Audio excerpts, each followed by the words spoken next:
आपका biotech channel में स्वागत है। तो बच्चों, जैसा कि ये रजिस्ट्रेशन का पार्ट चल रहा है और बड़ा महत्वपूर्ण पार्ट है।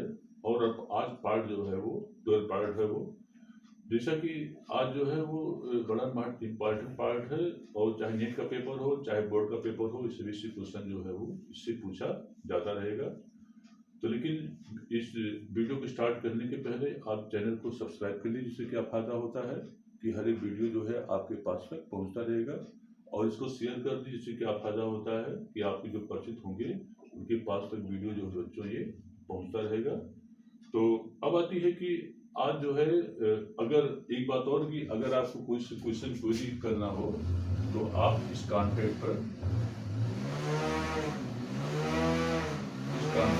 आप क्वेरी कर सकते हैं।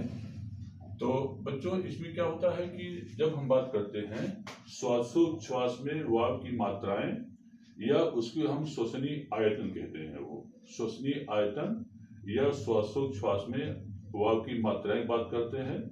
तो बड़ा ही इंपॉर्टेंट पॉइंट होता है कि श्वासोच्छ्वास को इसको हम ब्रीथिंग कहते हैं, वो ब्रीथिंग होता है। और ब्रीथिंग जो होता है बच्चों एक फिजिकल प्रोसेस होता है, वो फिजिकल प्रोसेस, क्योंकि हमारा जो श्वसन होता है, जो प्रोसेस पूरा होता है, एक को फिजिकल कहते हैं और सेकंड जो होता है वह केमिकल कहलाता है।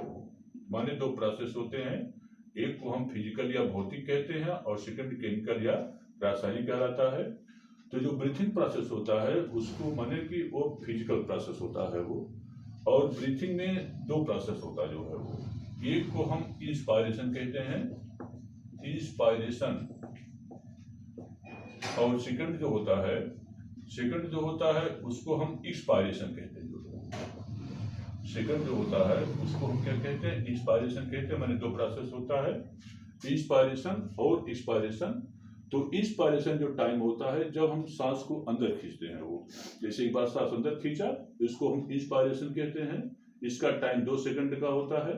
और सेकंड जो होता है एक्सपायरेशन होता है, इसका टाइम जो होता है 3 सेकंड का होता है। और माने कि मीन्स क्या होता है कि 2 सेकंड का इसका टाइम होता है और 3 सेकंड जो होता है इसका टाइम होता है जो है वो। मीन्स बच्चों की एक बार हमने जब सांस अंदर खींचा इस टाइप से, तो इसको हम क्या कहते हैं, इंस्पायरेशन कहते हैं। और इसका टाइम जो होता है नॉर्मल मैन में 2 सेकंड का होता है। और सेकंड जब हम सांस को बाहर निकालते हैं उसको इंस्पायरेशन कहते हैं और इसका जो होता है 3 सेकंड का होता है। और टोटल ब्रीथिंग जो टाइम होता है ये होता है 5 सेकंड का होता है। अच्छा, अब आती है कि जब फिजिकल की बात करते हैं तो ये माने दो प्रोसेस हो गया, इंस्पायरेशन और एक्सपायरेशन कहलाता है। और सेकंड जो केमिकल होता है जो आपको हमने पढ़ाया है, ग्लाइकोलिसिस, क्रेब्स साइकिल और इलेक्ट्रॉन ट्रांसपोर्ट सिस्टम, वो सब इसमें आता है वो, जिसमें कि ट्रांसपोर्ट ऑफ द गैसेज होता है, माने कि O2 और CO2 का माने कि लेन देन होता है, प्रोसेस होता है, वो केमिकल प्रोसेस में आता है वो। अब आती है कि जिस समय हम ब्रीथिंग की बात करते हैं तो श्वासोच्छ्वास में फेफड़े माने कि हमारा जो लंग्स होता है, लंग्स इसे फेफड़ा कहते हैं वो। तो फेफड़े जो होता है, जो कि संख्या में 2 फेफड़े होते हैं, 2 जो होता है लंग्स होते हैं वो, एक दायां फेफड़ा होता है और एक जो होता है वो बायां फेफड़ा होता है वो। तो श्वासोच्छ्वास में फेफड़े तो न तो कभी पूरा भरे जा सकते हैं और न तो पूरा ही खाली किए जा सकते हैं जो है वो। अब आती है इनमें वायु को भरना और निकलने वाली वायु की मात्रा को नापने को हम क्या कहते हैं, वह स्पायरोमेट्री कहलाता है। वह जो है स्पायरोमेट्री कहलाता जो है वो, इसको क्या कहते हैं, स्पायरोमेट्री या श्वास मापन कहलाता है। इसकी हिंदी जो होती है श्वास मापन होता है, या इसको हम स्पायरोमेट्री कहते हैं बच्चों जो है वो। अब आती है कि इसे जो होता है स्पायरोमेट्री कहते हैं और इसके मापने के लिए एक विशेष प्रकार का यंत्र होता है वो। और इस यंत्र को इसको हम स्पायरोमीटर या श्वसन मापी कहते हैं वो। श्वसन स्पायरोमीटर या इसकी हिंदी होती है श्वसन मापी यंत्र। श्वसन मापी यंत्र द्वारा जो है इसे हम माप सकते हैं वो। अब आती है कि सामान्यतः जो है वो माने कि क्या मतलब कि पल्मोनरी वॉल्यूम्स और रेस्पिरेटरी वॉल्यूम, माने क्या मतलब कि फेफड़ों से संबंधित वायु की जो मात्रा होती है, मात्राएं जो होती है, कुछ निम्नलिखित 4 प्रकार की होती हैं, और जिसे कि हम पल्मोनरी वॉल्यूम्स या इसको रेस्पिरेटरी एयर वॉल्यूम्स कहते हैं। पल्मोनरी वॉल्यूम्स, इसे हम पल्मोनरी वॉल्यूम्स या इसको हम रेस्पिरेटरी एयर वॉल्यूम्स भी कहते हैं। अब आती है कि ये निम्नलिखित प्रकार की होती है वो। नंबर 1 माने ये जो होता है निम्नलिखित प्रकार की होती हैं। नंबर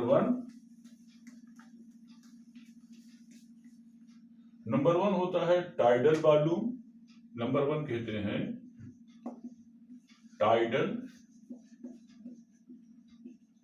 टाइडल वॉल्यूम्स, और इसको कहते हैं, इसको टीवी, शॉर्ट में टीवी कहते हैं, और ये कहलाता है वीटी कहलाता जो है वो, माने टाइडल वॉल्यूम, और इसको हम शॉर्ट में टीवी या इसको क्या कहते हैं, वीटी भी कहते हैं।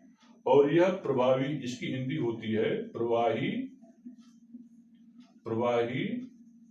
वायु आयतन माने टाइडल वॉल्यूम कहलाता है। तो माने क्या मतलब कि यह वह वायु होती है जो कि एक नॉर्मल माने कि श्वासोच्छ्वास में फेफड़ों में भरता और निकलता है, इसी क्या कहते हैं, हम टाइडल वॉल्यूम कहते हैं। और एक सामान्य मनुष्य में जो होता है यह लगभग 500 ml, यह लगभग जो है 500 ml होता है वो। और इसमें जो होता है कि माने कि 500 ml होता है, अच्छा 500 ml में भी 150 ml जो होता है वह हमारे नथुने में ही रह जाता है, और 350 ml जो होता है वह आगे पहुंचता है। तो कुल मिलाकर के प्रवाही आयतन जो होता है माने कि एक सामान्य श्वास में फेफड़ों में भरता और निकलता है, ये जो है 500 ml होता है जो है वो। अब अगला होता है inspiratory reserve air volume. Number 2 होता है इंस्पायरेटरी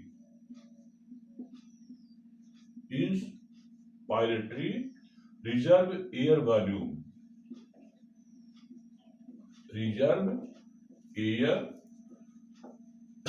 वॉल्यूम्स, और इसको शॉर्ट में कहते हैं IRV कहलाता जो है वो, inspiratory reserve air volume.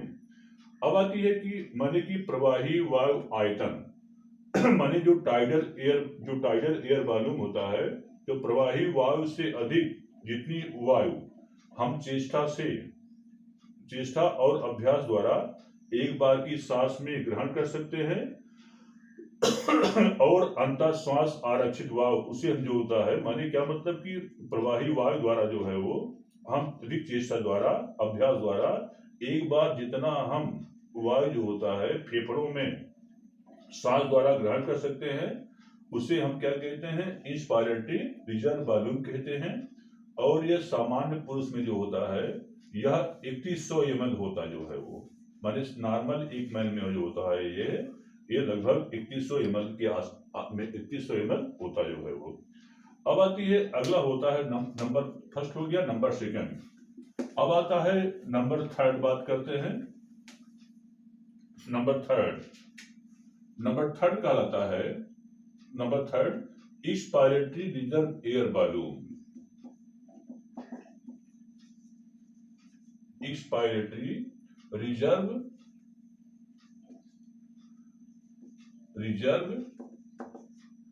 Air volume, inspiratory reserve air volume, ये इसको शॉर्ट में कहते हैं ERV कहलाता जो है वो, इंस्पायरेटरी रिजर्व एयर वॉल्यूम।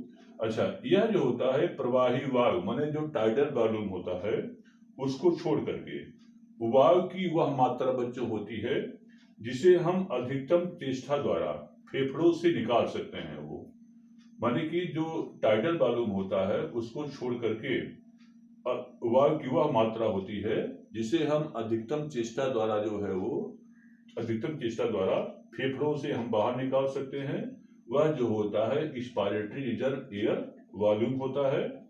और इसकी मात्रा जो होती है वह 1200 ml, इसकी मात्रा कितनी होती है, 1200 ml होता जो है वो, इसे क्या कहते हैं, इंस्पायरेटरी रिजर्व एयर वॉल्यूम कहलाता जो है वो। अगला होता है नंबर 4 रेसिडुअल, अगला होता है residual air volume, residual air volume, और इसको शॉर्ट में क्या कहते हैं हम, आरबी कहते हैं, वो रेसिडुअल एयर वॉल्यूम। तो माने क्या मतलब कि रेसिडुअल एयर वॉल्यूम जो होता है इसे हम अवशेष वायु आयतन हिंदी में कहते हैं। तो अवशेष वायु आयतन क्या होता है कि यह वायु की वह मात्रा होती है जो कि अधिकतम चेष्टा द्वारा निकाल देने के बाद भी फेफड़ों में जो बची रहती है उसी को हम रेसिडुअल एयर वॉल्यूम भी कहते हैं। माने यह वायु की वह मात्रा होती है जिसे हम अधिकतम चेष्टा द्वारा फेफड़ों से निकाल देने के बाद जो एयर बचा रहता है फेफड़ों में, उसे क्या कहते हैं, रेसिडुअल एयर वॉल्यूम कहते हैं। और बच्चों एक सामान्य युवा पुरुष में ये जो है लगभग 1200 ml जो होता है ये भी होता जो है वो। तो ये जो इतने चारों होते हैं, टाइडल एयर वॉल्यूम और इंस्पायरेटरी रिजर्व एयर वॉल्यूम और रेसिडुअल एयर वॉल्यूम और इंस्पायरेटरी रिजर्व एयर वॉल्यूम, ये जो होता है पल्मोनरी एयर वॉल्यूम के अंतर्गत आते हैं, जो कि ये 4 प्रकार के बच्चों होते हैं। अब आता है नेक्स्ट आता है lung capacity in breathing. Next heading है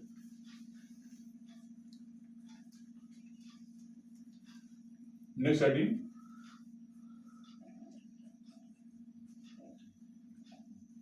lung capacity in breathing.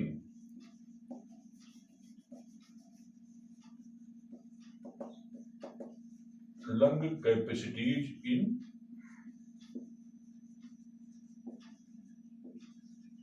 Breathing, और इसकी हिंदी होती है श्वासोच्छ्वास में फेफड़ों की सामर्थ्य। श्वासोच्छ्वास में फेफड़ों की सामर्थ्य, तो माने क्या मतलब, श्वासोच्छ्वास में 2 या अधिक वायु मात्राओं के योग को हम जो है फेफड़ों की lung capacity in the breathing कहते हैं। और यह इसमें जो होता है 4 प्रकार की सामर्थ्य जो होती है वो महत्वपूर्ण बच्चों होती है। वो नंबर 1 होता है इंस्पायरेटरी कैपेसिटी। नंबर 1 होता है इंस्पायरेटरी कैपेसिटी, इंस्पायरेटरी कैपेसिटी, और इसकी हिंदी होती है अंतःश्वास सामर्थ्य होता जो है वो। माने क्या मतलब कि यह जो होता है टाइडल वॉल्यूम और IRV माने इंस्पायरेटरी रिजर्व एयर वॉल्यूम, माने टाइडल वॉल्यूम और इंस्पायरेटरी रिजर्व एयर वॉल्यूम, ठीक है। माने क्या मतलब कि दोनों का जो योग होता है उसी को हम इंस्पायरेटरी कैपेसिटी कहते हैं जो है वो। माने टाइडल वॉल्यूम और IRV इंस्पायरेटरी रिजर्व वॉल्यूम जो होता है इसी का जो टोटल योग होता है उसी को क्या कहते हैं, उसी को हम इंस्पायरेटरी कैपेसिटी कहते हैं। और एक सामान्य युवा पुरुष में टाइडल वॉल्यूम 500 होता है और IRV जो होता है 2100 ml होता जो है वो। अब दोनों मिला करके जो है ये हो जाएगा 3600 ml, माने कि 3600 ml। तो एक सामान्य पुरुष में इंस्पायरेटरी कैपेसिटी जो होती है वो बच्चों कितना होता है, वो 3600 ml होता है वो। अच्छा, ये तो रहा किसके बारे में, ये रहा इंस्पायरेटरी कैपेसिटी हो गया। और अगला होता है नंबर सेकंड होता है, उसे कहते हैं वाइटल कैपेसिटी, या इसे शॉर्ट में हम VC कहते हैं, वाइटल कैपेसिटी, या क्या कहलाता है, इसे हम VC कहते हैं। तो अच्छा, अब आती है बच्चों इसमें क्या होता है कि IRV माने इंस्पायरेटरी रिजर्व वॉल्यूम और प्लस टाइडल वॉल्यूम और प्लस जो होता है ERV माने इंस्पायरेटरी रिजर्व वॉल्यूम, माने टोटल तीनों का योग, माने 3100 ml प्लस 500 ml और प्लस जो होता है ERV माने 1200 ml, ये हो जाएगा, माने टोटल हो जाएगा 4800 ml जो होता है। ये तीनों मिलाकर के ये जो होता है इसे क्या कहते हैं बच्चों, इसे हम वाइटल कैपेसिटी कहते हैं वो। तो वाइटल कैपेसिटी क्या होता है, वो IRV इंस्पायरेटरी रिजर्व वॉल्यूम और टाइडल वॉल्यूम और इंस्पायरेटरी रिजर्व वॉल्यूम तीनों का जो योग होता है वो जो होता है 4800 ml का होता जो है वो। अच्छा, अगला आता है टोटल लाइन कैपेसिटी। तो अगला आता है TLC, माने टोटल लाइन कैपेसिटी होता है। और टोटल लाइन कैपेसिटी बच्चों क्या होता है, यह water capacity plus reserve volume, माने कि ये हो जाएगा 4000 ml और प्लस जो होता है 1200 ml, ये हो जाएगा 6000 ml। तो बच्चों इतना जो है आज के लिए पर्याप्त है। अगले वीडियो में बाकी बच्चों से लाइक करना भूलिएगा। धन्यवाद।